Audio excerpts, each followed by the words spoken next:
नमस्कार, मैं अस्मा खान, प्रवक्ता सूरज प्रसाद राजकीय बालिका इंटर कॉलेज झांसी से आपका बच्चों इतिहास की कक्षा में स्वागत करती हूँ। तो बच्चों, आज हम पढ़ने जा रहे हैं अपना कक्षा 12 के 11वें अध्याय को। 11वां अध्याय बच्चों हमारा है विद्रोही और राज, 1857 का आंदोलन और उसके व्याख्यान। आज बच्चों पढ़ेंगे हम इसके प्रथम भाग को। तो बच्चों, पिछले अध्याय में हमने उपनिवेशवाद, देहात के बारे में पढ़ा था, जिसमें बच्चों हमने बंगाल और वहां के जमींदारों के बारे में भी पढ़ा था। वर्तमान में की गई नीलामी के बारे में भी हमने समझा था। राजस्व की समस्याओं को एवं जोतेदारों के उदय के साथ साथ जमींदारों से हुए प्रतिरोध एवं जनजातियों के विद्रोह और देहात में हुए विद्रोह के बारे में भी हमने विस्तृत रूप में पढ़ लिया है। तो आइए बच्चों, अब हम शुरू करते हैं अपने इस प्रथम भाग के उद्देश्य को। अध्याय के इस भाग की समाप्ति के पश्चात आप सभी छात्र छात्राएं निम्नलिखित बातों को समझने में सक्षम होंगे। विद्रोह का ढर्रा किस प्रकार का था, इसमें हम निम्नलिखित बातें जानेंगे। ये कौन सी बातें हैं? सैन्य विद्रोह कैसे शुरू हुआ, संचार के माध्यम क्या थे, नेता और अनुयायी किस प्रकार के थे, अफवाहें और भविष्यवाणियों के बारे में भी हम जानेंगे। लोग अफवाह में विश्वास क्यों कर रहे थे, इन्हीं सभी बातों के बारे में हम पढ़ेंगे। अवध में हुए विद्रोह के बारे में भी हम पढ़ेंगे बच्चों। तो आइए बच्चों, अब हम शुरू करते हैं अपनी पहली स्लाइड। विद्रोह का ढर्रा। आखिर ये विद्रोह का ढर्रा था क्या? ये एक आंदोलन संगठित सत्ता तंत्र या व्यवस्था द्वारा शोषण और अन्याय किए जाने के बाद से उसके खिलाफ पैदा हुए संगठित और सुनियोजित अथवा स्फूर्त सामूहिक संघर्ष था, जिसका उद्देश्य सत्ता या व्यवस्था में सुधार या परिवर्तन लाना था बच्चों। तो इसी के साथ बच्चों, सैन्य विद्रोह की शुरुआत कैसे हुई, इसे हम देखते हैं। सिपाहियों ने किसी न किसी विशेष संकेत के साथ अपनी कार्यवाही शुरू की। बच्चों, कई जगह शाम के समय तोप का गोला दागा गया, तो कहीं बिगुल बजाकर विद्रोह का संकेत दिया गया। सबसे पहले उन्होंने शस्त्रागार पर कब्जा किया और सरकारी खजाने को भी लूटा, और इसी के बाद उन्होंने जेल, सरकारी खजाने, टेलीग्राफ दफ्तर, रिकॉर्ड रूम, बंगलो, तमाम सरकारी इमारतों पर हमला किया और इसी के साथ साथ सारे रिकॉर्ड जलाते चले गए। गोरों से संबंधित हर चीज और हर शख्स हमले का निशाना था। हिंदुओं और मुसलमानों तमाम लोगों को एकजुट होने और फिरंगियों का सफाया करने के लिए हिंदी, उर्दू और फारसी में अपीलें जाने होने लगी। विद्रोह में आम लोगों को भी शामिल हो जाने के साथ साथ हमलों का दायरा फैलाया गया। लखनऊ, कानपुर और बरेली जैसे बड़े बड़े शहरों में साहूकार और अमीर भी विद्रोहियों के गुस्से का शिकार बनने लगे। किसान इन लोगों को न केवल अपना उत्पीड़क बल्कि अंग्रेजों का पिट्ठू मानते थे और ज्यादातर जगह अमीरों के घर बार लूट कर तबाह कर दिए गए। सिपाहियों की कतारों में हुए इन छिटपुट विद्रोहों ने जल्दी ही एक चौतरफा विद्रोह का रूप ले लिया। इसी के आगे बच्चों पढ़ते हुए हम देखें, संचार के माध्यम क्या थे। ये तो हुई शुरुआत विद्रोह की। अब संचार, अलग अलग स्थानों पर विद्रोह के ढर्रे में समानता की वजह आंशिक रूप से उसकी योजना और समन्वय में निहित थी। इसमें कोई शक नहीं है कि विभिन्न छावनियों के बीच अच्छा संचार बना हुआ था और जब 7वीं अवध इर्रेगुलर कैवलरी ने मई की शुरुआत में नए कारतूसों का इस्तेमाल करने से इनकार कर दिया तो उन्होंने 48 नेटिव इन्फेंट्री को लिखा कि हमने अपने धर्म की रक्षा के लिए यह फैसला लिया है और 48 नेटिव इन्फेंट्री के हुक्म का इंतजार कर रहे थे। सिपाही या संदेश वाहक विद्रोह के दौरान एक जगह से दूसरी जगह जा रहे थे। विद्रोहों की बनावट के साक्ष्यों को देखकर लगता है कि विद्रोहों में योजनाओं का समन्वय था। तो बच्चों, इनको देखकर कुछ अहम सवाल खड़े होते हैं। ये योजनाएं कैसी बनाई गईं? आखिर योजनाकार कौन थे?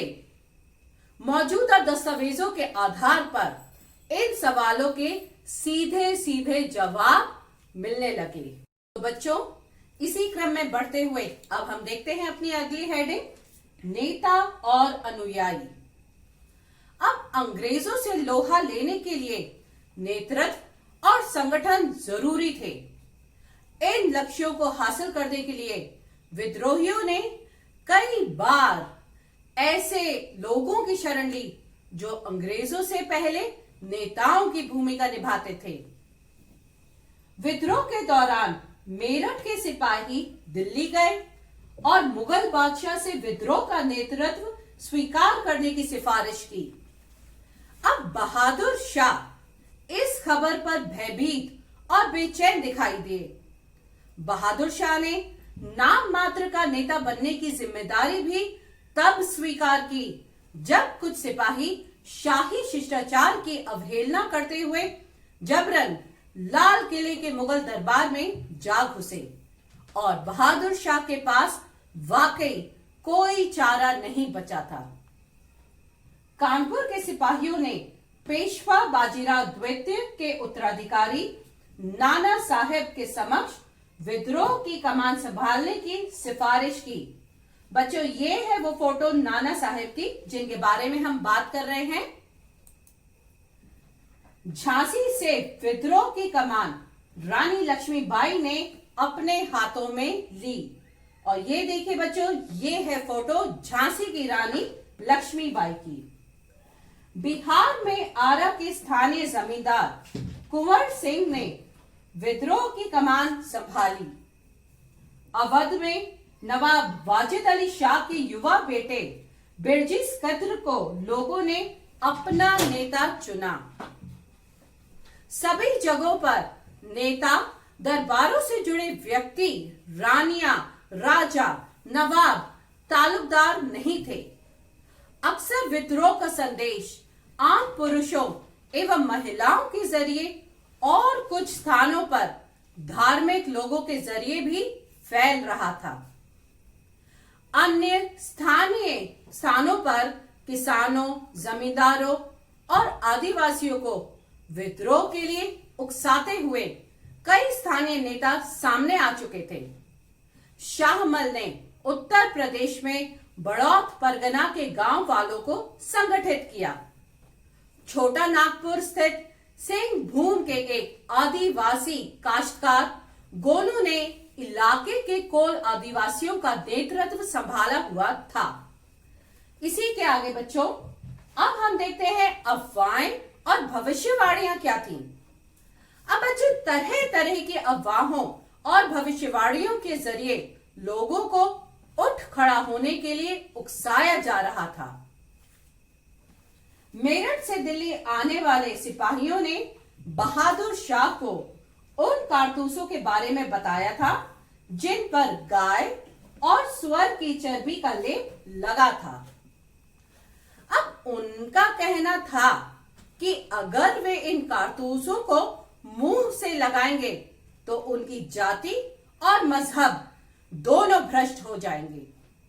सिपाहियों का इशारा एनफील्ड राइफल के इन कारतूसों की तरफ था जो हाल ही में उन्हें दिए गए थे। अंग्रेजों ने सिपाहियों को लाख समझाया कि ऐसा नहीं है, लेकिन यह अफवाह उत्तर भारत की छावनियों में जंगल की आग की तरह फैलती चली गई। अब कमांडेंट कैप्टन राइट ने अपनी रिपोर्ट में लिखा था, दमदम स्थित शस्त्रागार में काम करने वाले नीची जाति के एक खलासी ने जनवरी 1857 के तीसरे हफ्ते में एक ब्राह्मण सिपाही से पानी पिलाने के लिए कहा था। ब्राह्मण सिपाही ने यह कहकर अपने लोटे से पानी पिलाने से इनकार कर दिया कि नीची जाति के छूने से लोटा अपवित्र हो जाएगा, और रिपोर्ट के मुताबिक इस पर खलासी ने जवाब दिया कि वैसे भी जल्दी ही तुम्हारी जाति भ्रष्ट होने वाली है। क्यों? क्योंकि अब तुम्हें गाय और सुअर की चर्बी वाले कारतूसों को मुंह से खींचना पड़ेगा। और इस रिपोर्ट की विश्वसनीयता के बारे में कहना मुश्किल है, लेकिन इसमें कोई शक नहीं बच्चों कि जब एक बार ये अफवाह फैलना शुरू हुई तो अंग्रेज अफसरों के तमाम आश्वासनों के बावजूद इसे खत्म नहीं किया जा सका, और इसने सिपाहियों में एक गहरा गुस्सा पैदा कर दिया। 1857 की शुरुआत तक उत्तर भारत में यही एक अफवाह नहीं थी, बल्कि एक अफवाह यह भी थी कि अंग्रेज सरकार ने हिंदुओं और मुसलमानों की जाति और धर्म को नष्ट करने के लिए एक भयानक साजिश रची है। ब्रिटिश अफसरों ने लोगों को अपनी बात का यकीन दिलाने का भरसक यानी कि बहुत प्रयास किया, लेकिन वे नाकामयाब रहे। अब इन्हीं बेचैनियों ने लोगों को अगला कदम उठाने के लिए झिझोड़ा। किसी बड़ी कार्रवाई के आह्वान को इस भविष्यवाणी से और बल मिला कि प्लासी की जंग के 100 साल पूरा होते ही 23 जून 1857 को अंग्रेजी राज खत्म हो जाएगा। तो बच्चों, इसके आगे बढ़ते हुए अब हम देखते हैं अपनी अगली हेडिंग, लोगों का अफवाहों में विश्वास। अब बच्चों, इतिहास में अफवाहों और भविष्यवाणियों की ताकत को सिर्फ इस आधार पर नहीं समझा जा सकता कि वाकई में ये सच थी या नहीं। हमें देखना ये चाहिए कि जो उन पर यकीन कर रहे थे उनकी मानसिकता के बारे में हमें इनसे क्या पता चलता है। लोगों का अफवाहों में विश्वास उनकी प्रतिबद्धताओं के बारे में बताती हैं।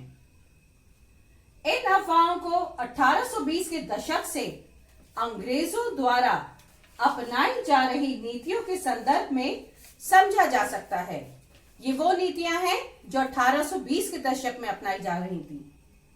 ब्रिटिश सरकार द्वारा अपनाई जा रही नीतियां जैसे कि पश्चिमी शिक्षा यानी कि वेस्टर्न एजुकेशन, पश्चिमी विचारों और पश्चिमी संस्थानों को बढ़ावा देना, भारतीय समाज को सुधारने हेतु सती प्रथा को खत्म करने और हिंदू विधवा विवाह को वैधता देने के लिए कानून बनाए गए। अंग्रेजों ने शासकीय दुर्बलता और दत्तकता को अवैध घोषित कर अवध, झांसी और सतारा जैसी देसी रियासतों को अपने कब्जे में कर लिया। ये दत्तकता बच्चों डॉक्ट्रिन ऑफ लैप्स जिसे हम अंग्रेजी में कहते हैं। इसी के आगे सामाजिक धार्मिक रीति रिवाजों या भू स्वामित्व लगान अदायगी की प्रणाली पर दमनकारी नीतियां लाई गईं। अब बच्चों, उत्तर भारत के लोगों पर इन सब कार्रवाइयों का गहरा असर हुआ और इस सोच को ईसाई प्रचारकों की गतिविधियों के साथ साथ ये भी बल मिल रहा था। ऐसे अनिश्चित काल में अफवाहें रातों रात फैलने लगी। इसी के आगे बच्चों, अवध में विद्रोह। अब बच्चों जब हम बात कर रहे हैं अवध की, तो 1851 में गवर्नर जनरल लॉर्ड डलहौजी ने अवध की रियासत के बारे में कहा था कि ये गिलास फल यानी कि चेरी एक दिन हमारे ही मुंह में आकर गिरेगा। 5 साल बाद 1856 में इस रियासत को औपचारिक रूप से ब्रिटिश साम्राज्य का अंग घोषित कर दिया गया। 1801 से अवध में सहायक संधि थोपी गई। सहायक संधि, जिसे अंग्रेजी में सब्सिडरी अलायंस कहते हैं। इस संधि की निम्नलिखित शर्तें थी। अब शर्तें क्या थी ये जाने बच्चों। नवाब अपनी सेना को खत्म कर दे, रियासत में अंग्रेजी टुकड़ियों की तैनाती की इजाजत दे, दरबार में मौजूद ब्रिटिश रेसिडेंट की सलाह पर काम करें, और इस संधि से नवाब रियासत में कानून व्यवस्था बनाए रखने के लिए दिनों दिन अंग्रेजों पर निर्भर होता जा रहा था। अब बच्चों अवध पर कब्जे में अंग्रेजों की दिलचस्पी बढ़ती जा रही थी। उन्हें यह लगता था कि वहां की जमीन नील और कपास की खेती के लिए लाभदायक है और इस इलाके को उत्तरी भारत के एक बड़े बाजार के रूप में विकसित किया जा सकता है। यहाँ के नवाब वाजिद अली शाह को ये कहते हुए गद्दी से हटाकर कलकत्ता निष्कासित कर दिया गया था कि वह अच्छी तरह शासन नहीं चला रहे थे। ब्रिटिश सरकार के ये निराधार निष्कर्ष भी निकाला गया कि वाजिद अली शाह लोकप्रिय नहीं थे, मगर सच ये है कि लोग उन्हें दिल से चाहते थे। अब अवध के अधिग्रहण से सिर्फ नवाब की ही गति नहीं छिनी थी, इसने इलाके के तालुकदारों को भी लाचार कर दिया था। अवध के समूचे देहात में तालुकदारों की जागीरें और किले बिखरे हुए थे। आगे बच्चों देखें हम, अवध के अधिग्रहण से इलाके के तालुकदार भी लाचार हो गए थे। अंग्रेजों के आने से पहले तालुकदारों के पास हथियारबंद सिपाही होते थे। अब ये लोग पीढ़ियों से अपने इलाके में जमीन और सत्ता पर नियंत्रण रखते आए थे, और अगर वे नवाब की संप्रभुता की स्वीकार कर ले और अपने तालुकदार का राजस्व चुकाते रहे तो उनके पास काफी स्वायत्तता भी होती थी। कुछ बड़े तालुकदारों के पास तो 12,000 तक पैदल सिपाही होते थे। ब्रिटिश भू राजस्व नीति ने तालुकदारों की हैसियत अथवा सत्ता को और चोट पहुंचाई। 1856 में एक मुश्त बंदोबस्त के नाम से ब्रिटिश भू राजस्व व्यवस्था लागू कर दी गई।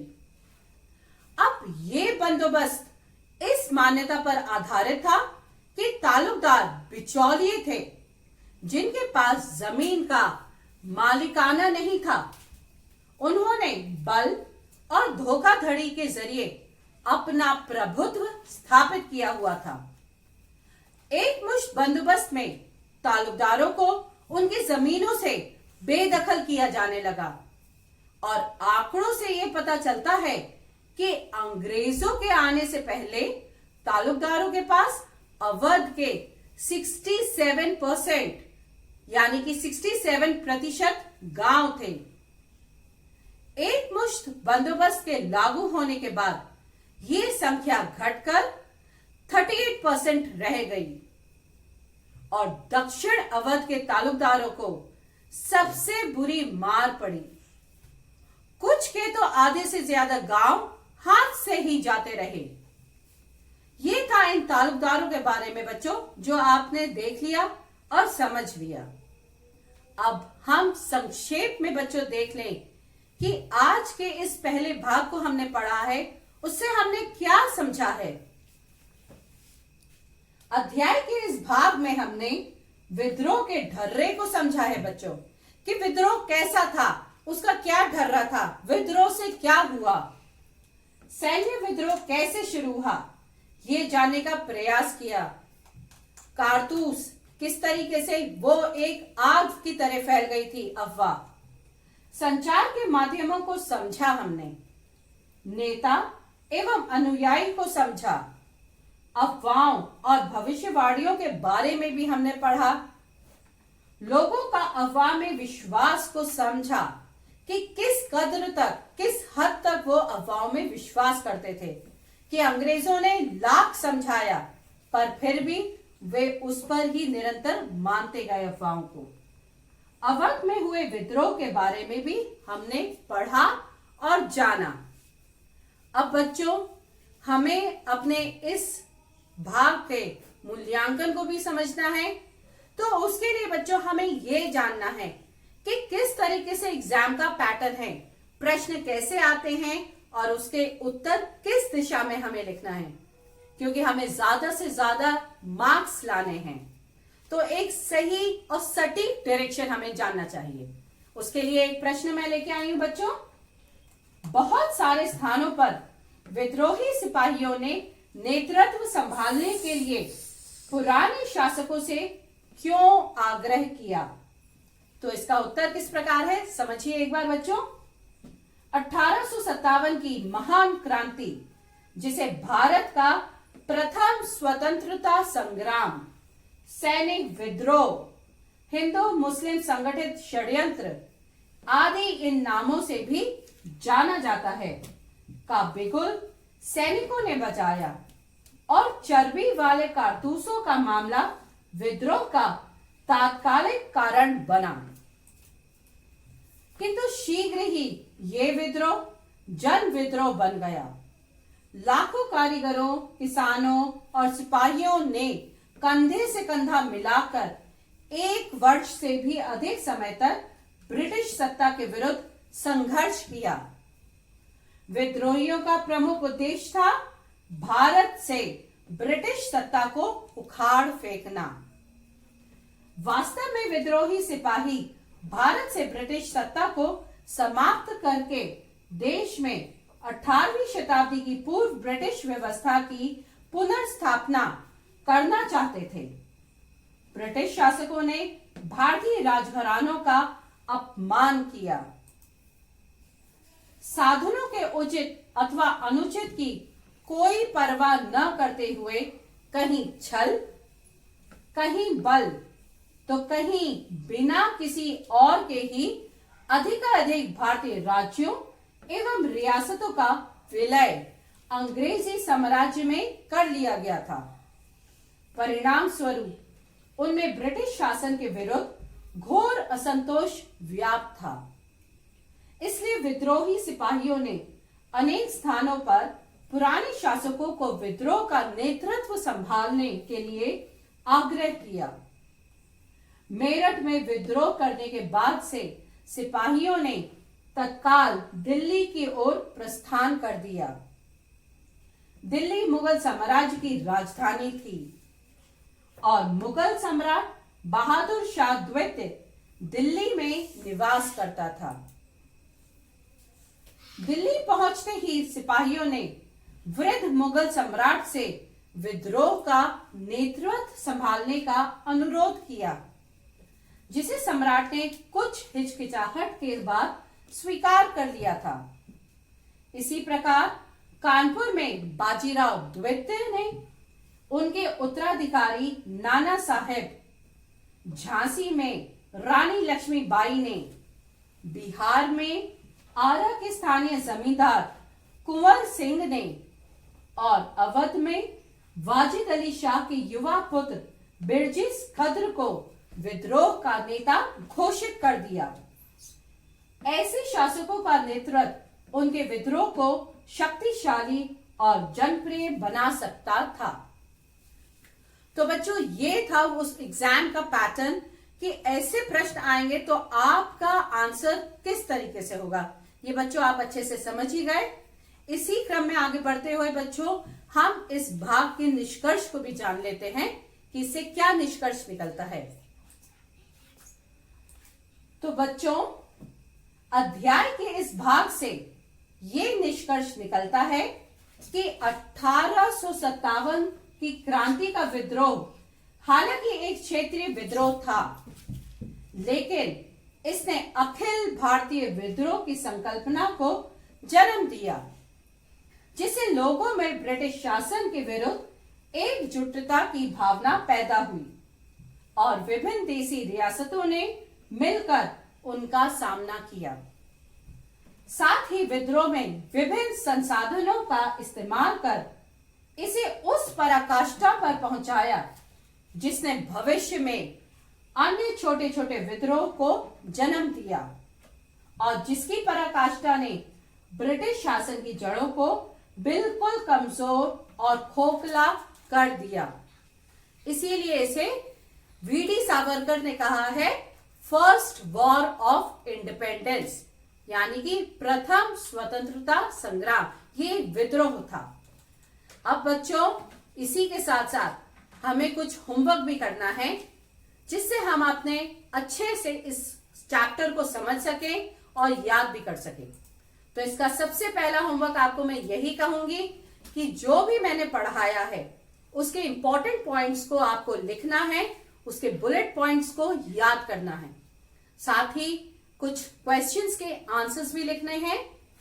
पहले क्वेश्चन का तो आंसर मैंने आपको बच्चों बताया था। बहुत सारे स्थानों पर विद्रोही सिपाहियों ने नेतृत्व संभालने के लिए पुराने शासकों से क्यों आग्रह किया। इसी के साथ साथ अब कुछ और प्रश्नों के आंसर आपको लिखने हैं जिसको मैं समझा चुकी हूं और आप अच्छे से उसे लिखेंगे। नोट करिए बच्चों, उन साक्ष्यों के बारे में चर्चा कीजिए जिनसे पता चलता है कि विद्रोही योजनाबद्ध और समन्वित ढंग से काम कर रहे थे। अगला प्रश्न वो भी नोट करिए बच्चों, 1857 के घटनाक्रम को निर्धारित करने में धार्मिक विश्वासों की किस हद तक भूमिका थी। वो जो अफवाहें मैंने आपको बताई थी ये उससे आपको निकालना है। साथ ही अगला प्रश्न नोट करें बच्चों, विद्रोहियों के बीच एकता स्थापित करने के लिए क्या तरीके अपनाए गए, ये भी बच्चों आपको जानना है। इसी के साथ साथ इसके आगे आने वाले भाग को बच्चों थोड़ा सा आप पढ़ के आइएगा, समझ लीजिएगा और कि विद्रोही क्या चाहते थे। हम ये भी पढ़ेंगे उसमें कि उनमें एकता की कल्पना किस प्रकार थी, ये जानेंगे है। साथ ही बच्चों हम ये भी पढ़ेंगे कि उत्पीड़न के प्रतीकों के खिलाफ के बारे में क्या था। साथ ही वैकल्पिक सत्ता और दमन एवं विद्रोह की छवियों के बारे में भी बच्चों हम पढ़ेंगे। तो ये थोड़ा सा आप एक रिवीजन करके आइएगा। इसी के साथ साथ बच्चों आज के इस भाग को हम यहीं समाप्त करते हैं। घर पे रहिए, अच्छे से पढ़िए और निरंतर आगे बढ़िए। Thank you.